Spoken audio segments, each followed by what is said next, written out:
Aujourd'hui, c'est une grande première pour la ville de Dijon et pour Worldline.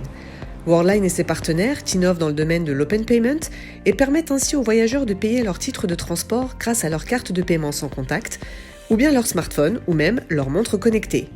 Ces différents moyens de paiement deviennent désormais des titres de transport et ce lancement à Dijon est une performance technologique que nous sommes heureux de voir se concrétiser. On a décidé de lancer l'open payment à Dijon il y a à peu près 3 ans de ça. On a travaillé sur le projet en 2015. C'était à l'occasion de la réponse à l'appel d'offres qu'avait lancé la métropole pour le renouvellement du réseau de transport. Pourquoi on a pensé à ça? C'est que Dijon, c'est une métropole dans laquelle il y a beaucoup de touristes. Et on cherchait des solutions pour simplifier l'utilisation des transports en commun pour les touristes. On s'était renseigné, on avait vu qu'à Londres, ils avaient lancé quelques années avant l'open payment à Londres. Ça a l'air de bien marcher, ça nous a semblé bien adapté pour répondre aux besoins des touristes. Et donc on a proposé ça à la métropole dans le cadre de notre réponse à l'appel d'offres.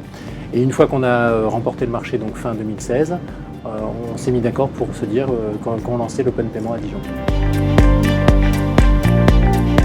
Quand on a imaginé et réfléchi sur le lancement de cette solution, on avait trouvé des partenaires avec BPCE, avec Visa.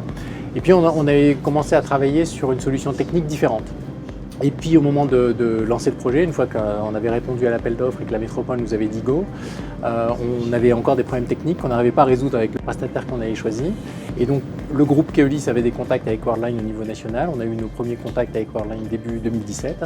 Et à partir de là, tout a été assez rapide parce que Worldline avait une solution d'open payment qu'ils ont pu nous présenter.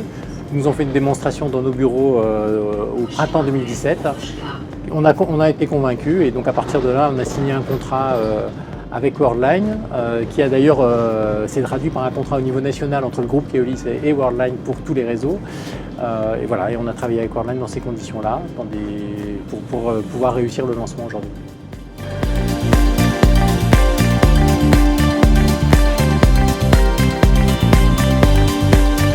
Worldline s'est naturellement positionné sur le marché de l'open payment grâce à la conjugaison de deux expertises, les paiements d'un côté, les services de transport de l'autre côté, avec 30 ans d'expérience en Europe et en Amérique latine.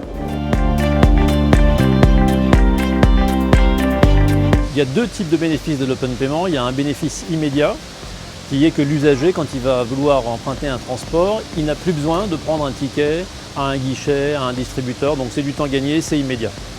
Le deuxième bénéfice, il va s'articuler autour de la notion de compte central, puisque grâce à la dématérialisation de l'interaction avec l'usager, on peut organiser ces services autour d'un compte central qui va permettre de comptabiliser et d'enregistrer de la mobilité de transport, le tramway, le bus, le vélo, mais aussi tout type de services comme la bibliothèque, le complexe sportif, qui permettent à l'usager d'avoir une vision globale des services qu'il utilise.